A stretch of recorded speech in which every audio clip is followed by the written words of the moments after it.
રાજધાનીમાં ભારત મંડપમ ખાતે ભાજપનું રાષ્ટ્રીય અધિવેશન ચાલી રહ્યું છે। વડાપ્રધાન નરેન્દ્ર મોદી કોન્ફરન્સના બીજા અને છેલ્લા દિવસે સંબોધન કરશે। આ દરમિયાન તેમણે 11,500 ભાજપના કાર્યકર્તાઓ નેતાઓને 370 બેઠકો જીતવાનો મંત્ર પણ આપશે।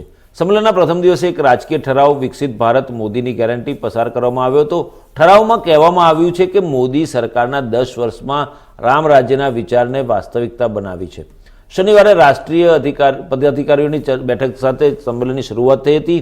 આ બેઠકમાં વડાપ્રધાન નરેન્દ્ર મોદીએ સ્પષ્ટ સંદેશો આપ્યો હતો કે ભાજપ માટે આ લોકસભા ચૂંટણીમાં 370 બેઠકો જીતવાનો લક્ષ્યાંક માત્ર એક આંકડો નથી, પરંતુ તે શ્યામા પ્રસાદ મુખર્જીને તમામ ભાજપના કાર્યકરોની શ્રદ્ધાંજલિ હશે। વડાપ્રધાને કહ્યું કે પહેલીવાર મતદાતાઓને 2014 પહેલાંના ભારત અને 2014 પછીના ભારત વચ્ચેનો તફાવત જણાવવો જોઈએ અને તેમને જણાવવું જોઈએ કે ભારતનું ગૌરવ કેવી રીતે વધ્યું છે।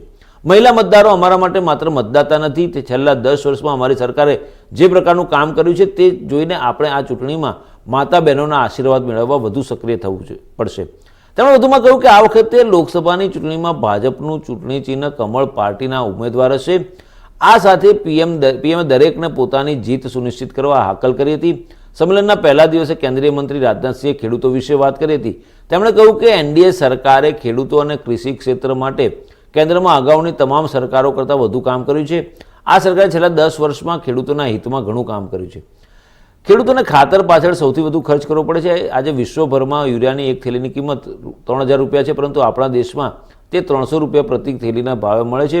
2014 પહેલાં કૃષિ ક્ષેત્રે માટે $25,000 કરોડ રૂપિયાની ફાળવણી કરવામાં આવતી હતી, જોકે ત્યાર પછી તે વધારીને 1,25,000 કરોડ કરવામાં આવી છે।